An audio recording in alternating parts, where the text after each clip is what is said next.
Good afternoon and welcome to this special telecast of the Retail Jeweler India for the Pret-a-Couture Buyer-Seller Meet, which is being organized for the first time in Dubai. We have with us Mr. Mehul Lodhiya from Nysa Jewels, United Kingdom. He's one of the most reputed wholesalers who is operating in the UK market and also establishing the business in Canada for the last 1.5 years. Welcome, Mehul Bhai. Thank you. Thank you so much, Samit. Great. Mehul Bhai, it's always a pleasure to, as Thank you, likewise. Entire based on your feedback. If you could share with our audience, how large is this market? We know that it is around 35 million NRIs living abroad now from India, and 2.5 million is added on every year.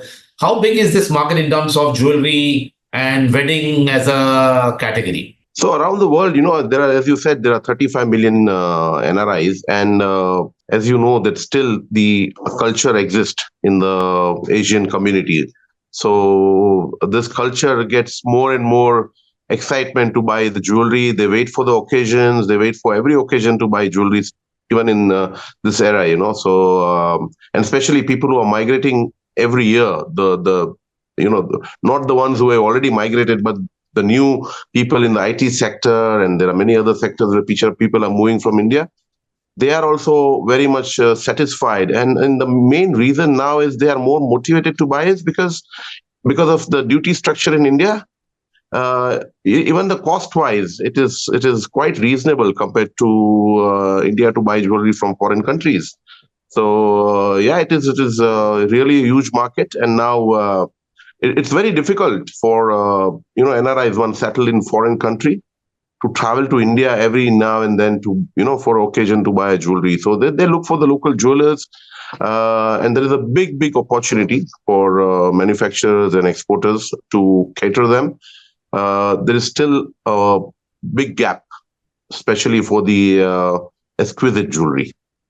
You can find the basic Kolkata jewelry, the basic yellow jewelry in every store around the world where NRI exists, but still there is a very big gap for the exquisite jewelry like Jadau, Kundan, bridal wear. So and honestly, it's a really a big opportunity for every jeweler also. But even the jeweler needs to be they're little conservative in stocking those jewelry. So this kind of shows will motivate even the jewelers to stock this kind of jewelry. So I think this should happen quite often. Great. And Mehul, if you could share with us about your experience. You have been there in UK for many years now, and you have seen the way Indian exports have grown into that market, and also now you're establishing in Canada. Can you talk a little bit about your own organization and what you do? I used to work with NRI Limited, which is a part of Tankaria Exim, based out of Bombay, and we were together since 99 till 2012 in UK, and then 2012 I established with my own company, Nysa Creations Ltd, and we started with diamonds and antique jewelry, catering to the UK retailers, and slowly we also diversified, because as the time passed we realized that it is still a conservative market and we need to shift towards Kolkata plain jewelry. So it was a good journey, and now we are catering to more than 110 retail stores around UK, right from Glasgow to London. Great. And we are one of the company which does mostly the customer orders. So we cater mainly to the people who don't get their customer orders on time. So that's our main USP. Great. So, today, if you look at US, Canada, there are around 2,000 plus jewelers with Indian origin and a bit from other Asian origin, subcontinent origin as well, like Pakistan, Bangladesh, Sri Lanka, Nepal. In the UK, what is the total number of jewelers, and how many are Indian origin and how many are the other subcontinent origin retailers?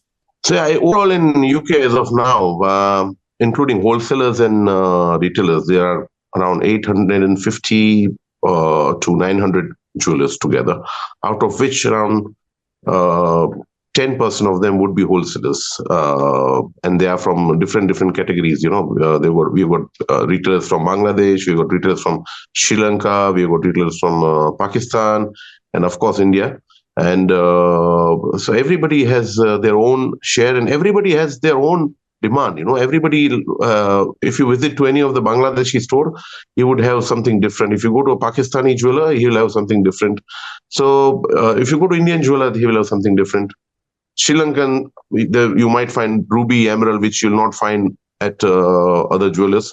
So it's that's what I said. The opportunity is big because you get four to five cultures to cater to.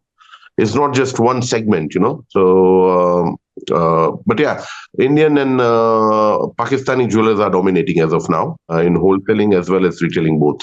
Great. So, Mehul bhai, with your advice, and we have been put together this entire buyer seller meet, and we are getting 100 top NRI jewelers and selected wholesalers also from all the main markets like USA, Canada, UK, Australia, New Zealand, Fiji, a lot of other, South Africa, then Kenya.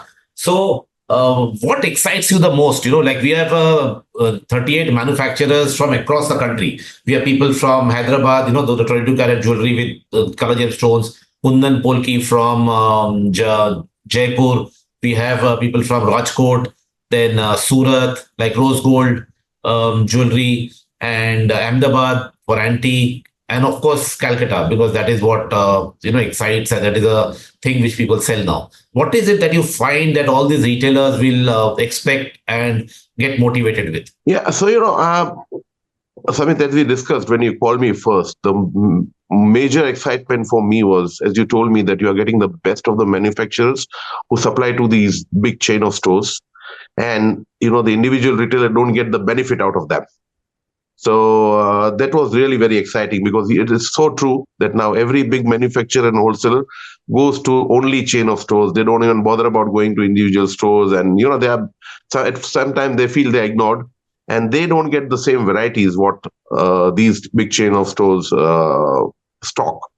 So this is something very amazing what you are doing, and because of this, the small individual jewelers will get motivated to stock something different than others, like something different which they have not done it before in the past, because it would be a proper training to them also, that it looks something like this, as you said, Jadau and antique and all. This also exists, and they will get an opportunity to go through all these manufacturers and under one roof. And it will be a good, it will be a win-win situation for both of them. I'm quite sure that manufacturers won't get as big a turnover as like they do it with the chain of store, but at least something will open up, some export opportunities will open up. And other thing is, now these chain of stores are spreading around the world. So in London, Malabar has got already they're opening second store. Joya Lucas is opening second store. So these jewelers, when they stock something different and the other jewelers are left without that stock, they feel little, the confidence shakes at time that we don't get this opportunity. Where to source this from? So in this show, I think that's the best opportunity for them. Great. Thank you, Mehul bhai. And we look forward to your support and advice. And when we meet in Dubai, you are one of the key persons, who can guide us more and make it. Always a pleasure. Always a pleasure. I think Samit, the retail jeweler, is doing some amazing work. We attend all your shows whenever we are in London, India, and thank you so much. You invite the UK delegation always. Yes, we are grateful. Yes, thank you.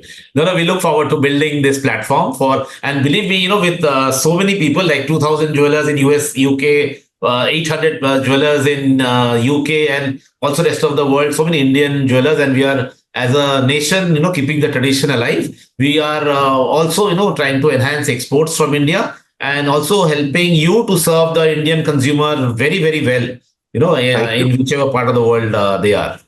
Yeah, thank you. And also, there is still a gap. So the UK's jewelry potential market from India is 1.5 billion, but the untapped market is still 700 million. So there is 50% of gap. So yes, that can be filled.